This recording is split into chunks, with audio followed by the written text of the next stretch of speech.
and welcome to the Huddle Breakdown. Join me, Laura Bradburn, with James and Alan. As always, it's international, or it has been International Week. Not that any of us have anything to write home about after the results of our respective nations. Alan, I'll come to you first. I don't know what I expected off of a tie with Greece, but certainly not a spanking like we got in that second match specifically. It was disappointing. Yeah, it was grim. It was hard to watch as the last Celtic game. To be honest, it was pretty awful. It's so. I don't want to get into the whole Steve Clarke debate thing, but all I will say is, having had the better of the first half away, got a fairly fortunate penalty, 1-0 up, and then quite comfortably defending for the whole that second half. I would have thought that, and again, this may sound like hindsight, but I would have thought you think, well, I think they kind of worked it out in the end, and therefore, rather than just repeat the same players and the same formation, I might have just kind of mixed it up a bit, because for a team like Scotland, it's kind of much of a muchness. You're rotating similar quality with similar quality. There aren't that many standout players. So I think I would have gone down a different route on the basis that he was going to start the game with the team that had pummeled us in the second half and play pretty much the same way. Although, to their credit, they did do one smart thing, which is they were shelling crosses after cross into the box, and the sort of large-headed gentlemen in our central defence were quite easily heading them away. And so they decided to cut lots of balls back, which was very effective. And then we discovered that even though, as far as the formation was concerned, it looked like we had two defensive midfield players, we actually didn't have any at all. Completely non-existent. So, but that was very disappointing. Listen, you get what you get international football in terms of, obviously you have to take the players that you've got, but I think Clarke is very loyal to players, and that's obviously a strength of his, but it's also a weakness. So if you've had a good game, international football is the classic, especially for a country like Scotland, of set the team up to be as difficult as you can possibly be to beat, specific to the team that you're playing, right? Not just, I don't want to pick specifically on Kenny McLean, but I will for this instance. He played well in the last game, therefore I'm going to pick him again. When I've actually got Ryan Christie, who's been performing at an elite level in the English Premier League all season in that position. So that's on him. That's on him, I suppose. There's other changes that could have been made, I think, that would have mixed it up a little bit. Listen, Scotland are blessed with great strength in a number of positions. And terrible weakness in especially two key positions, central defence and centre forward. These are absolutely crucial. It doesn't matter what formation you play, what style of football you play. If you don't have some ability, some ability in both of those key positions, you're gonna struggle against anybody, and that does come through, unfortunately, despite the great wealth of left-sided fullbacks and central midfielders that they have. Yeah, not a great. Every time I start thinking we're turning a corner, it turns out there's a train round that particular corner ready to hit us full on, and that seems to be the way of it. Anthony Ralston, of course, making the somewhat unwanted statistic of making more appearances for Scotland now this season than Celtic. What that says about either Celtic or Scotland, I'm not sure, but we might get back round to discussing that. James, you're not in a much better position than us, I don't think, as far as national teams goes. For a country that calls them the land of the free and the home of the brave, I didn't see much evidence of it at the bit of the US national team that I did see. It's been a rough month for nationalism, I tell you, for U.S. nationalism. First, the Canadians kick our ass in the hockey final. The gall of our 51st state doing that is just ridiculous. And then Panama pulling this crap when we're on the verge of invading. The balls of these people, I tell you. Old school imperialism. No respect, I tell you. Yeah, I don't know where to go with that one, honestly. Like, we'll just leave the big man in the big White House to do whatever he sees fit. Back to the Stone Age, son. Yeah. James, I'll come to you on this one first. One particularly massive issue that has come out of the international break for Celtic is the injury to Kaspar Schmeichel. For anybody who doesn't know, he suffered a shoulder injury while playing for Denmark. Suggestions are, if you believe reports that are out today, that he potentially is out till something around, it may even be a doubt for Denmark's game in September, suggesting that obviously he wouldn't be making any appearances for Celtic in the intervening period. Now, I might have had a stronger opinion on how big a loss he would be before the Rangers match, but I have to say, based on that evidence, it might not be as much of a loss as you would have thought. But no, seriously, how big a blow is that to us, especially if you don't consider maybe the end of this season and a title that is hopefully wrapped up, but certainly for over the summer and into next season, how's it going to affect us, do you think? Well, I'm first going to share some of my fake medical expertise because I'm a long-standing sufferer of shoulder injuries. I actually had a 3rd-degree separation when I was 20 years old, 19 or 20, and had to have surgery. And then I have a torn labrum. So baseball is a very, don't let them tell you that baseball is a non-contact or a dangerous sport. So I can't really raise my arms that much above my head, or I can't do a pull-up. And that's back when I was in shape, like, 30 pounds lighter. Now it's just because I'm fat, not because I have bad shoulders and weak.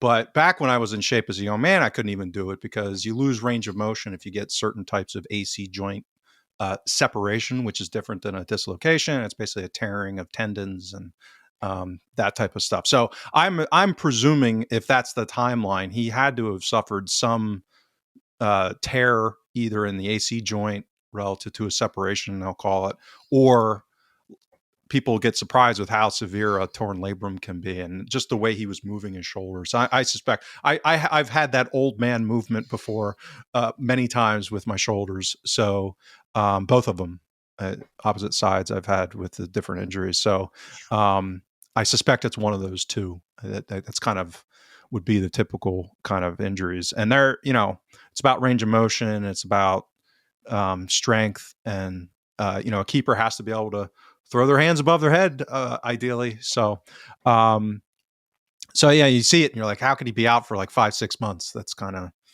just thought I'd share that since I have some personal experience. So I think it's assuming that he hasn't been on the precipice of a decline curve drop off, which we've talked about, that is a scenario going into next season anyway. Given his age and kind of his fitness levels, assuming that he was going to be the same keeper or very similar to what he has been this season, I think it's a very big loss for a variety of reasons. Not only, most importantly, because his performance level has been excellent, not only domestically, but as importantly at the Champions League level. So, this goes back to this idea, like if we were acquiring these players based off of a sound process, who's Brendan knows a guy two on the call list that we could call if it's going to be a longer term issue. But hopefully Sinisalo is good enough. Should be this season to complete the treble, hopefully, and then then we get into that issue of the Champions League qualifier. That would be the big thing, and maybe the first derby. It sounds like if that's the timeline for a potential return, but.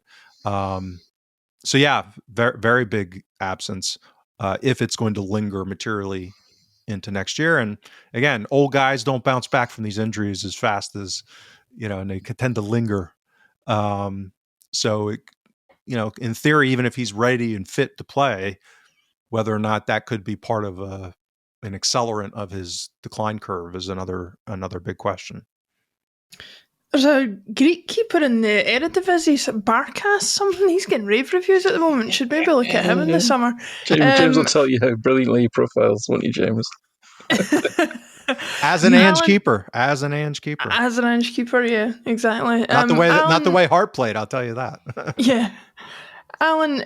It's James raises a good point there about the potential acceleration of any decline that Kaspar Schmeichel was already facing, and obviously we don't have a crystal ball, so we can't predict one way or another how true that's going to be. But I guess my question to you is, is this a blessing in disguise in terms of sort of accelerating the introduction of Calo and getting him into a position that he's going to play more games than he otherwise might have done, and especially in this period of the season where the games are slightly less pressured than they would otherwise have been? Yeah, I think that's an astute observation, because as James says, we're likely going to be faced with this situation at some point. The risks of Schmeichel, regressing in his performance last season, as James says, were definitely present. I don't want to put a number on it. It's a very individual thing in terms of how somebody's body degenerates. And I'm talking about elite level here, not talking about old man stuff like James and I, or certainly me anyway. So that's kind of unknown. But so what this has done, what this will do, if the severity of the injury is indeed, as you say, being reported, is it will force Celtic into putting Calo in a relatively risk-free way. There's still plenty of high-pressure games left, obviously. Visiting Hearts or Hibs or what have you after the split will be an intense occasion. Aberdeen, another derby, Scottish Cup semi-final, hopefully a final. All of those will be high-pressure games. Even St Johnstone away, if that's the game to win the title. The pressure is on in these occasions, and so in that sense, it's almost it's the safest way to blood a young goalkeeper that there is, but still put him under a lot of pressure. So in that sense, it's almost perfect in a way. However, and also it means that we're probably going to find out if you can cut it or not quite quickly. And therefore, that then gives you the summer, if it's not really worked out well in that sort of extended audition, let's put it that way. Although, the guy's a young guy, but he's not played at this level really. Most of his football has been at English League One level, I think it is. So this will be a big test for him. This is his moment now. This is his chance to shine. He's 23, 24 years old now. So all of that. Just before I get on to, I'll try and be a bit more on brand and give you some numbers. I believe, and I've not seen the incident, but I believe that the Schmeichel injury was a result of a play that was offside, but it was one of those scenarios where the play continues until it breaks down, and then the offside flag goes up. And every time that happens, somebody in the commentary team on whatever match it is you're watching, especially Peter Grant on Celtic TV, says, one day someone's going to get injured doing this. And guess what? It bloody well happened. So that's a serious point, right? And I think football's got just as a more general point about that. That is a tricky. I understand why they've made the offside decision-making process the way that it is. It saves them from wrongly chopping off a goal, right? But there is this inherent risk. So obviously, because if you're dealing with an attack and the culmination of that attack is some kind of effort on goal, then it usually means there's going to be some high-intensity, high-pressure collision or some extreme action by a defender, an attacker, a goalkeeper. Therefore, the risk of injury is probably, I'm surprised there hasn't been more, I suppose, in these types of scenarios. So I don't know what the right answer is, but it's very unfortunate, and it was bound to happen one day in that sense. So back to the numbers thing then. So this season, this is according to my XG model. Schmeichel has faced on average 1.06 XG. So these are on-target shots essentially per game, and he's conceded 0.97. So what that means is that he's slightly keeping out more shots than you'd expect, which is great. And to put it into more sort of consumable terms, what I've just said means that roughly, on average, every 10 games, he more or less saves Celtic a goal, which is good. And that's nice. It's a nice bit of return on your investment in that sense. Is for those who like save percentage. His save percentage is 73%, which is okay. It's pretty meaningless in more context though. But the key thing about Schmeichel, more than what I've just said, which can be subject to variations out with the goalkeeper's control, is his passing out from the back, right? So he averages 93% pass completion for all passes, and he averages 3.3 pack passes per 90 minutes. So those are passes where he's actually taking opponents out of the game, so the more expansive passes out from the back rather than just to the nearest player. Now, we don't have a lot of data on Calo, and maybe James on Y-Scout can do a bit of digging about, but all I could find in terms of public data on Calo's passing was that for his one season at Exeter City, he was hitting 63% pass completion. Now, before people go throw their hands up in the air or as far up in the air as they can get them, in James's case, is that might be completely down to the way that Exeter City play. Exeter may have had no wish for their goalkeeper to be playing, build up from the back. His orders may have been just to get it and launch it. So we don't know. All we've got to go on is 90 minutes against Wraith Rovers, where he had a 100% pass completion rate, but he had no pack passes, meaning he was incredibly safe with all his passing. And he was. If you watch that game, he didn't really take any chances with his passing out from the back at all. Now, that could have been because he was nervous. He might have been under orders just to not to put any risk into his passing game. There was no need, given the opposition or what. We don't know. But my observation, and he had no pack passes, I say, in that game at all. So my observation of him in that 190 minutes was that he had no saves to make. He completed all his passes, but what is difficult to replicate is Schmeichel's sheer presence, and that he has got the Schmeichel family confidence that exudes. And I know that's an immeasurable, but there is no more position more important to exude confidence and than in the goalkeeping position, as far as the rest of your defenders are concerned. In fact, the whole team is concerned. If you don't give the rest of your team confidence, then that can cause massive issues to the whole system. People start to drop back deeper. They start to try to make more decisions to start cutting balls out that they should maybe leave. They're coming into the area and all that sort of thing. So it has a negative impact on decision making throughout the whole team. And Schmeichel, whatever you might say, and rightly so, that he wasn't at his best in the derby, he's never less than decisive, and he's never less than full of self-confidence. And those are massive, massive pluses in any goalkeeper, even if you make mistakes. And he's unshakable in both of those things. That's a tough ask for a young goalkeeper to replicate that level, and therefore there may be some contagion here around the whole defence and the sort of level of confidence and certainty in decision making that then we see. I'm not saying that will happen. I'm just saying there's a risk that it will happen. I'm just basing that on very little data, because even against Wraith Rovers, I got the sense that he was just taking it very safe. And he didn't, and he can't. He doesn't have the personality, the expression, the whole mannerisms of Schmeichel and the way that he conducts himself and exudes that confidence. So it's a big set of gloves to fill for him. But as I think we said, this is a brilliant opportunity and a brilliant scenario of a box up the rest of the season for him to really stake his claim. And if he is successful, that's brilliant. And I know we've done it in a way which may not hopefully cost us too much if things go wrong. But either which way, we'll have learned by the summer, I think, which way it's going to go.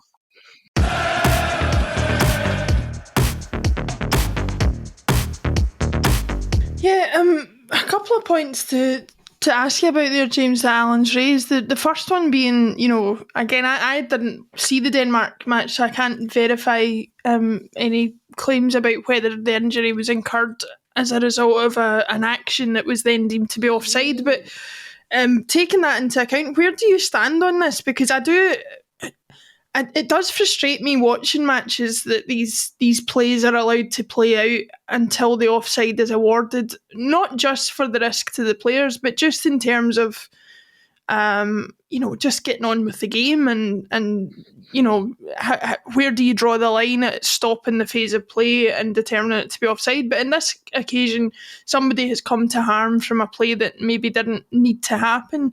Is there any chance that they'll revise that in years to come, do you think, to try and safeguard the players against something like this? Because players are now so used to, well, the play's not going to stop we better keep going. It's like the extreme version of play to the whistle, and I don't know where you stand on it, but I'm not entirely comfortable with it, I have to say.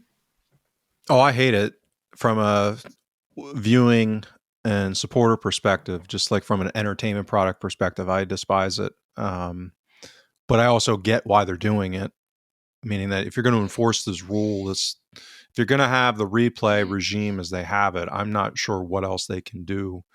Because I think it's the lesser of two evils, meaning that you're either going to have a direct competitive issue relative to chopping off goals that should be, because people stop playing, and if it was the wrong offside, it gets corrected, and the player stopped because the linesman put the arm up. Then you're like, well, that's like not competitive, right? That's the whole point of having replays, to prevent those type of incorrect decisions that are meaningful and impactful.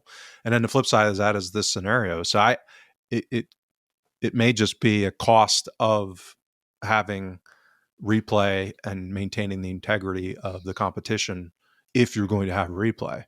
So that's, so I think this is one of those things you put into the bucket list of the quagmire of, should Scottish football have VAR?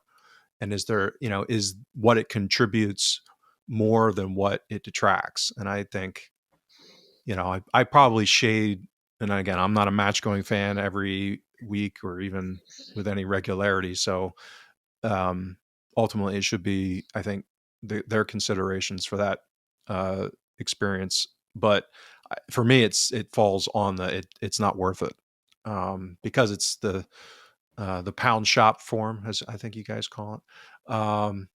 So I just don't, and the way that, they're kind of just ignoring the frame rate issue with offsides, and, clearly there's been a lot of screw ups even above and beyond having replay. Like it's, if the referees were of a quality, like, wow, they're nailing 99.5% of calls with replay, even given the technological limitations, then I'd be, oh, okay, well, that's a different situation. But given the mess that it still kind of is, and the impact on the product for match going fans, I don't see the reason. But that's not the way bureaucratic organizations work. So don't back down, double down. So they'll continue along with it, I suspect, and this kind of thing will just be seen as a necessary evil. Yeah, I think you're right what you say, but the problem in Scotland is and other probably smaller countries that can't afford the range of technology that perhaps they probably use in the EPL, the number of cameras and the sensitivity of the instrumentation and all that, is if they don't have officials that are VAR competent, they're not going to get representation for refereeing UEFA matches or high-profile games, European Cup competition or international competition, and that's going to be unacceptable to the Glazers in the FA, SFA, etc. That's the sad truth of it, because it's not going to go away. In elite level competition, we're not going to go back to having, you won the World Cup with an offside goal, or you won the World Cup as one country did with a ball that didn't cross the line. We're not going to go back to those days, right? We never will. So therefore, this permeates now through the game, and you have to breed officials that are used to officiating under the processes and auspices of those processes. I'm not saying that. I'm just stating that as my opinion of where we are. Not saying that's right or wrong. As you rightly said, there's pros and cons to all of this, and of course, especially in Scotland, as we've learned, the more discretion you give officials, the worse the officiating seems to get. Therefore, if you go back to a sort of situation where you say, well, it's obviously offside, don't wait for it to play out, it's a clear offside, right? Then that what is a clear offside becomes a judgment call again, and we're back to this discretion, which doesn't seem to get applied evenly across the board, let's say. Yeah, I mean, it's one of these situations. It's almost a confirmation bias thing of like, well, just because it's bound to cause an injury at some stage doesn't mean that it's necessarily that aspect of the play or the rules that caused it.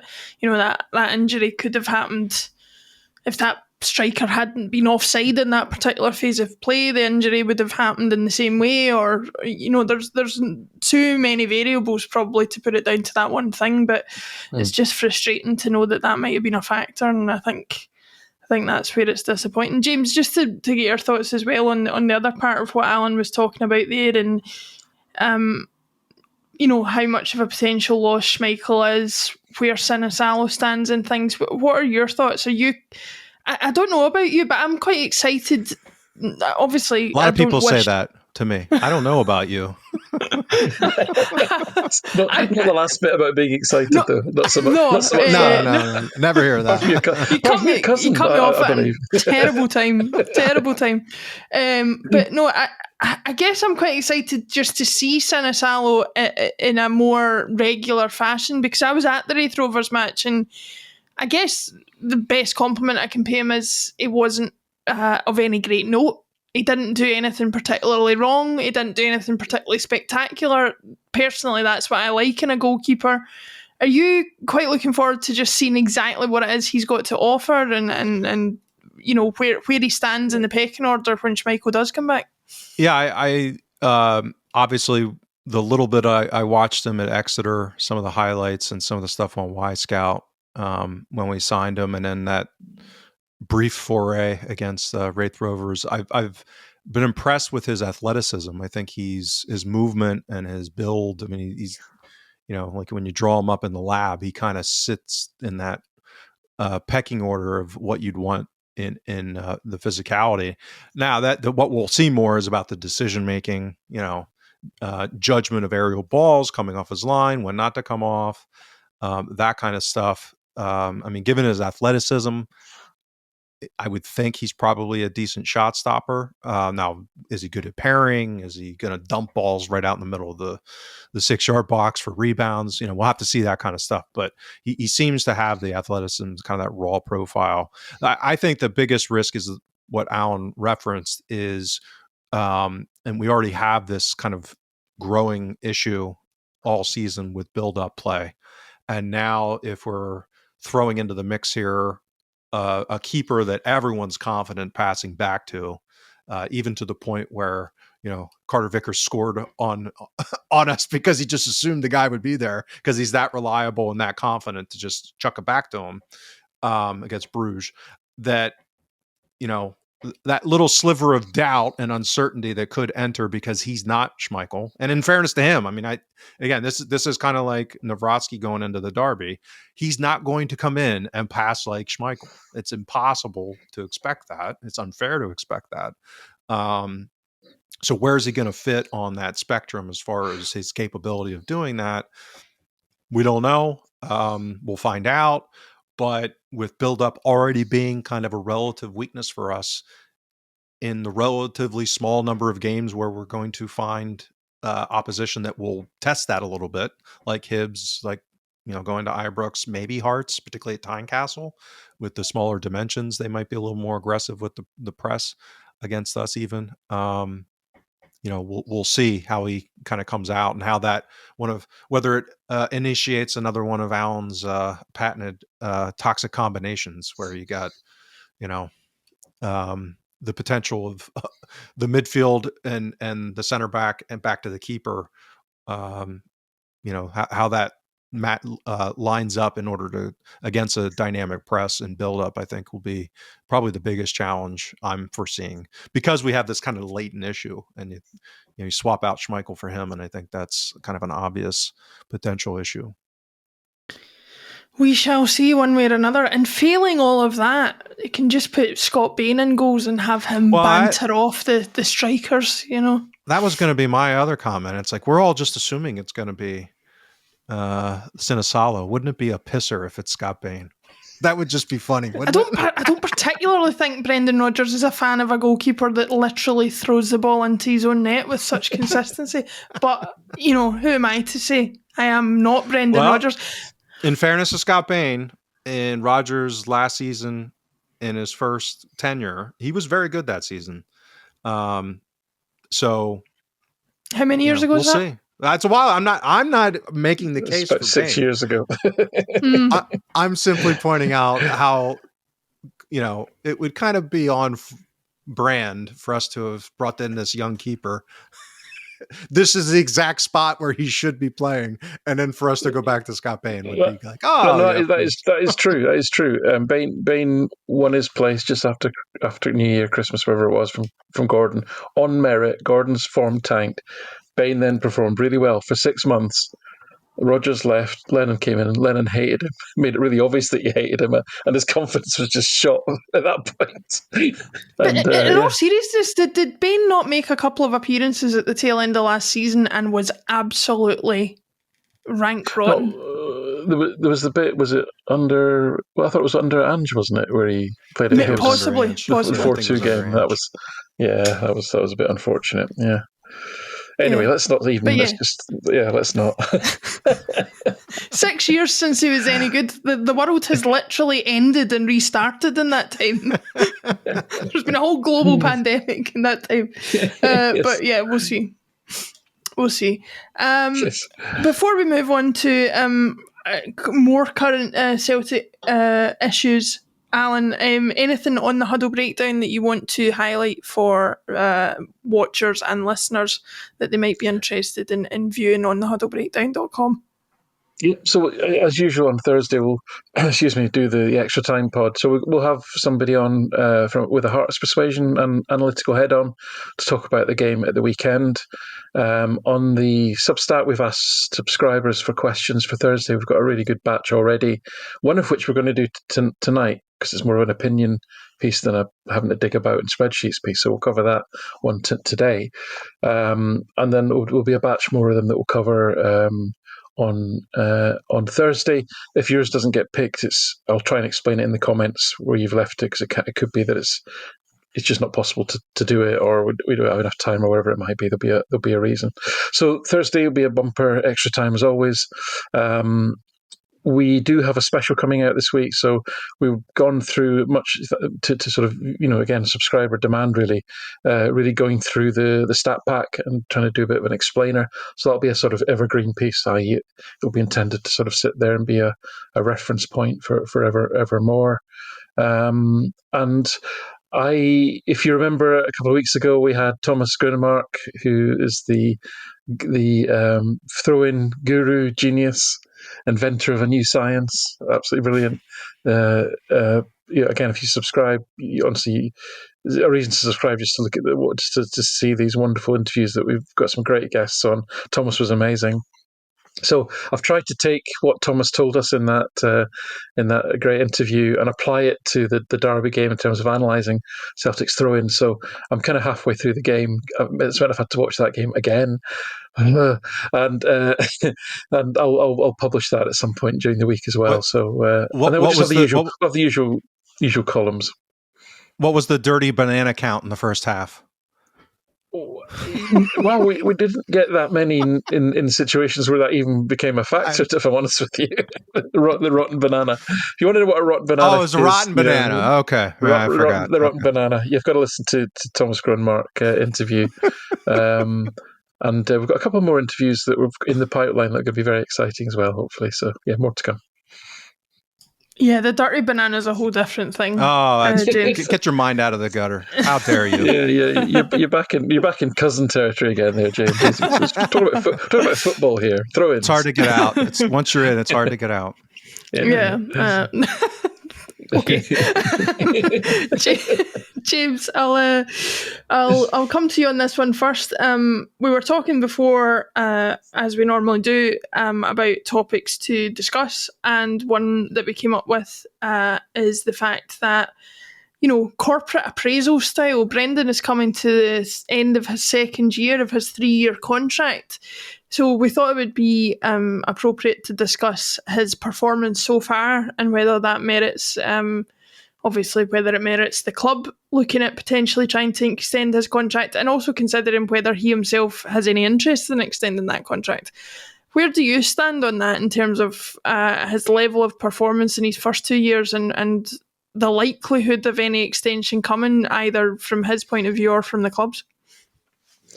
Sorry, James, before you get into that, just to say this was a question from Liam Osborne, So, Liam, I'll just give you the specific question, Laura. Sorry if I didn't share it with you before. Yes. With Rodgers close to the end of the second year of a 3-year deal, we are looking to sign him for longer or planning for a successor? And if the latter, what sort of head coach do you want? So that was Liam's question. Sorry. Yeah. No, thank you. So one wonders about the timing of an extension, and given the Champions League campaign and the posture of where we're likely at for the rest of the season, meaning that the probabilities tilt heavily towards a treble. One would think that would be pretty close to the best negotiating leverage Rodgers would have for an extension. So then it becomes a question of, well, why hasn't it happened yet? Would he want to extend it past 3 years? I suspect not, given his profile within the game and some of his personal declarations in the past where he's has declared an ambition to manage overseas. I mean, he's not an old guy, but he's not a spring chicken anymore. I mean, he's, I think, well into his 50s now. So, will kind of make sense for him if he's going to make that move.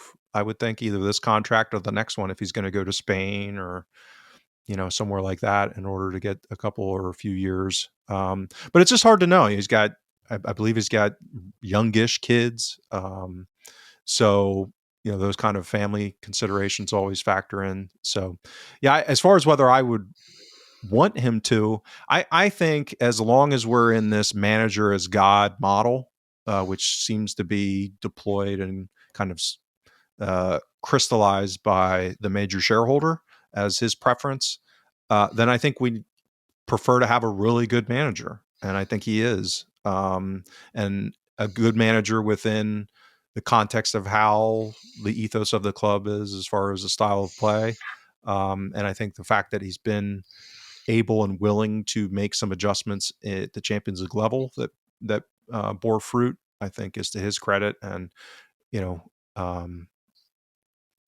was what Alan and I had declared we hoped when he returned that would be kind of proven. So, yeah, I think the issues there are more so structural that we rail on about all the time. I mean, I would be more concerned about him being retained if we made this huge decision to go towards a director of football model and brought in a legit European level man or woman who, we poach out of AZ Alkmaar and say, you're going to run our footballing operation. And then, there was a clash of recruitment philosophy or something between this new guru of director of football versus Brendan. But I just don't see any signs that we're heading down that path. So I think as long as we're stuck in this kind of archaic structure, you get as good of a manager as you can. And I think he's pretty close to as high as we can realistically expect at this time. Yeah, Alan, if John Barnes is the type of person whose opinion you holds any weight, he suggested that Brendan is opting for the easy life by managing Celtic. How easy John Barnes suggests that is, I'm not sure, considering he didn't make it look very easy, but that's by the by. What's your opinion on Rodgers? I'll get to mine once I've heard enough from you and James to steal and form my own opinion, basically. But is he getting as much respect as he deserves for what he's managed to achieve since coming back in? Where do you think the kind of general zeitgeist opinion of him is, considering how disliked he was by some of the Celtic support before he came back in? Yeah. Just my reading of it is that, fairly high standing generally amongst the support, but it wouldn't take much for that to turn. It'd only be 2 or 3 bad results away from a bit of a crisis, would be my kind of reading of it. One more loss, the Rangers might do it. Well, yes, especially of that nature. Yeah. So listen, I felt when I was thinking about this earlier, and the first thing that always pops into my mind when I think about these things is Gordon Strachan's old maxim of after 3 years they've heard everything that you've got to say, and I thought that was an incredibly wise and honest thing to say, as Gordon Strachan is, both wise and bracingly honest, which I do like. And listen, I always take these things as a sort of a guide rail rather than an absolute, right? I'm not suggesting that we should embark on some kind of philosophy of sort of Logan's run for football managers. 3 years and you're gone. It's like bang, one way or another you're out. But I do think there is. I think that is a good, almost sort of common sense thing to have in your mind when you think about football managers and think, well, after 3 years, how much progress are we going to continue to make? I think with Rodgers, again, what I sense is we've made progress in the Champions League this year. That's good. His stock has probably gone up a little bit as far as the broader football environment and marketplace is concerned. I suspect he's a bit narked that he didn't win the treble last year. He wants to tick that box off, I suspect, as well. And then I think next season, we're with 2 qualifiers, hopefully 8 matches, and maybe another. If we get out another 2, you could have like 12, a dozen Champions League level matches to kind of to keep him occupied. But I do think the bread and butter, as it were, of the other kind of 47 or whatever it's 45 matches that hopefully Celtic will play next season will start to get a little bit stale for him. So I wouldn't be surprised if 3 years is seen by him to be enough. But I would also come back to do we think that's enough anyway? I'm not saying that just to cause controversy or create where it doesn't exist and all that sort of thing. It's just, I just do wonder, I do see, football is changing, this kind of Guardiola-esque possession above all else type of football is less popular, less prevalent than it was. Now, that's not to say that for a club like Celtic in the league that we play in, where hoofball or baseball, as we now call it, dominates with virtually every team in the league. I suppose honourable mentions to St Johnstone are trying to sort of play not very well, has to be said, if I'm brutally honest. And I think even Hearts, probably, to be fair to them, are trying to play a form of possession-based football, but with a slightly Scottish twist. There's a bit of me that thinks, could it do with freshening up in that regard? Could it do with fresh ideas in that sense? My main reticence for not going down that path definitely is a negative, which is, can I trust the custodians to make a wise choice of successor? And no, I can't. And therefore, better the devil almost is where I kind of arrived at, really. Now that's not a good position to be in, wanting someone to stay because you don't think the people in charge are capable of coming up with a better alternative or at least a well thought out, strategically anchored future. Not future-proof, you can never be future-proof, but something that fits all of the boxes that you'd want a manager to fit in terms of cultural fit, style of play, ability to develop players, young players, ability to fit into a modern football organisation, all that sort of stuff that you'd want to profile and create a job description around. Is the club capable of doing that, or overriding Desmond if he just decides to go solo and hire somebody? Not seen that before. All those things. These are the concerns in my mind. If we go down the road of after 3 years, it's not Brendan anymore. Were those things not severe risks in my mind, I wouldn't be averse to Brendan's thinking after 3 years. Celtic have won a lot of trophies, have done another good season in the Champions League, and then we move on, sort of thing. I don't think that's the end. That shouldn't be the end of the world. I mean, that's not how football goes. I wouldn't be averse to that. But as I say, my main worry is their ability to make good decisions going forward on that.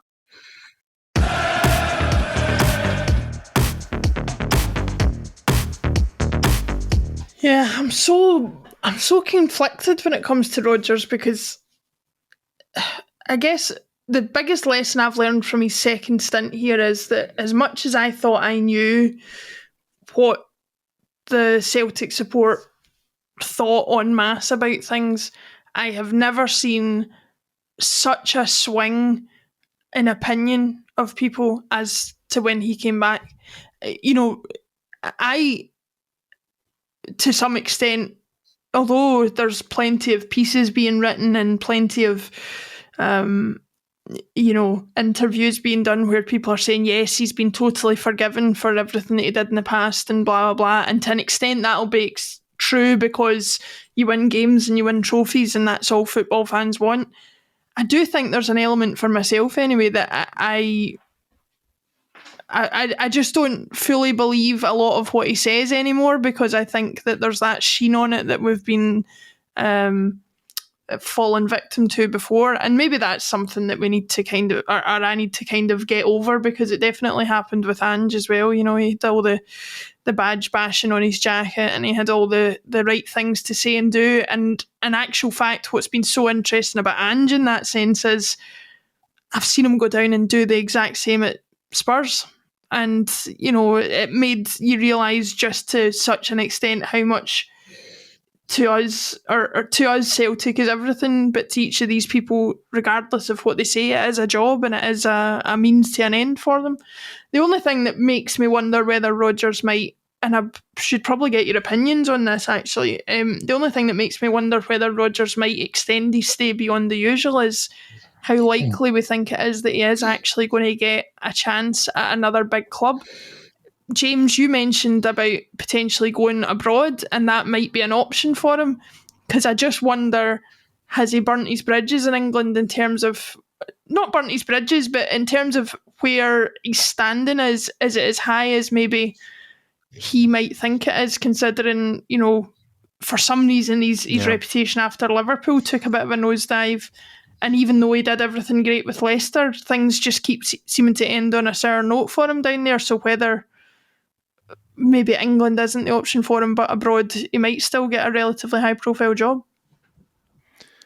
I would think, to me, he's the kind of a perfect example of a tweener manager who's kind of bridged these worlds of pre-analytics and post-analytics. And he's such a good coach that if he was able to kind of, maybe swallow a little bit of the ego and go to a club that has their crap together on the recruitment side, and just be a really good head coach, which he's kind of suggested. It seems like almost like that's what he thought he was signing up for when he returned to Celtic, and then he saw the mess. Like he would be great for a Brighton or something like that. Yeah, this is obviously in England, and I agree. Like if I'm an English club, I probably don't want all of the crap that comes along with hiring him. Whereas if you're, I don't know, somebody, Juventus, or somebody who's a little bit underperforming, and you say, "Holy crap, these Atalanta guys have their crap together." Like let's go into modernity and sort some stuff out. Like if they embrace that and then say, "Hey, we want to hire a really good coach," then I think he'd be he's this guy could really accomplish a lot later into his coaching career if he kind of wed up with this kind of optimization of recruitment relative to how he wants to play, because he's not a militant like Ange. Like the problem with Ange is I don't think that's ever going to happen with him, because he's just such an ideologue. With Brendan, it seems to me like it's probably a little bit more control ego thing than it is an ideologue. So I see him as a really interesting possibility of a manager who could transcend those periods, if he's able to do that. Which again, it's not easy. It's not easy to swallow the ego sometimes. But yeah, that's the other thing that keeps me kind of anxious about the whole Celtic thing, which is he's going to know, like after having gone through the last 3 transfer windows, or I guess the 4 transfer windows now, like the writing's on the wall. Like it just doesn't look like we're going to materially change the culture of our recruitment. And that's not his strength. And he's got to know that by now. Like he's not I'm sorry, I can't be that delusional that that's not his strength. So he's making the best with what is available, kind of thing. And he'll have to have seen that wasn't that great last summer, even with more money. So he's, to a degree, he's kind of capped at Celtic with what he can do in upgrading that quality, because we just don't have the infrastructure to deliver it. We're not sourcing the talent to be able to empower a coach with his talents in order to progress. And that's why I think he's basically done as well as he can this season, given the raw material that he's likely going to have. Now, is he culpable for the recruitment? And I mean, he's an active participant in it. Of course, he has responsibility for it. But again, that's not what he gets paid the big bucks for. It's not his recruitment talent that has gotten him to where he is. It's because he's a world-class coach. So that could be something that he recognizes and says, let me put myself in a better situation. Because it's not a control issue now at Celtic. I mean, it'd be hard. I'd be hard pressed to think of a club, unless he went like lower leagues or something where, it doesn't really matter. But, at a big club, where is he going to get full control, where he's a de facto, director of football and totally sourcing the talent, and I don't think he probably wants that at this stage. Yeah, Alan, I know you're going to jump in here, but I just wanted to ask, and I don't know if it pertains to what you're going to say, but James said, he's got control, but he seems to have been unable to elicit control in terms of recruitment in the way that Ange did. Ange signed players that were undeniably players he had identified and wanted. Given the size of ego that Brendan's got, and we all know that exists, why is he not being able to put his foot down and get some of the players in that he wants the way that Ange did? Is it because he's trying to operate, do you think, in a different market where the budgets just don't align? It's easy for Ange to go in and say, I want this Japanese guy that costs a couple of million. Probably the Celtic board were rubbing their hands together. Whereas if Brendan says, I want 3 players all at £11 million each, it's a different story. Yeah, so I'm a bit hesitant of getting into this because it's all things that we can't know. We can just make assumptions based on what we observe. There's not a huge amount of public data we have on this.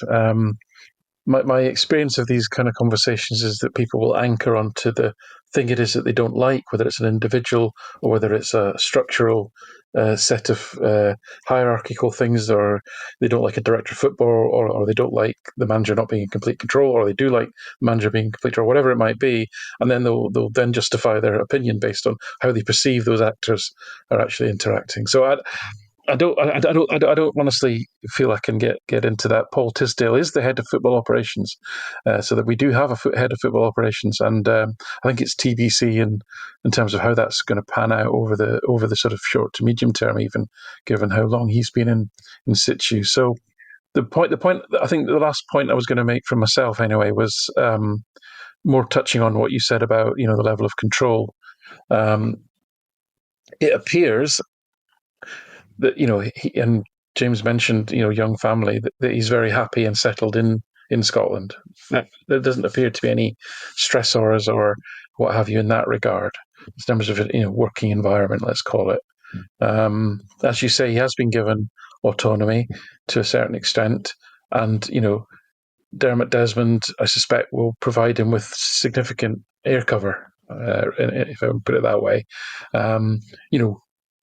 Is it unreasonable to think that Dermot Desmond might have said to him, build your legacy, Brendan, something grand like that? And knowing Brendan's ego, or guessing at Brendan's ego, would that be something that might appeal to him to really sort of become somebody that over a long period of time delivers to Celtic fans success?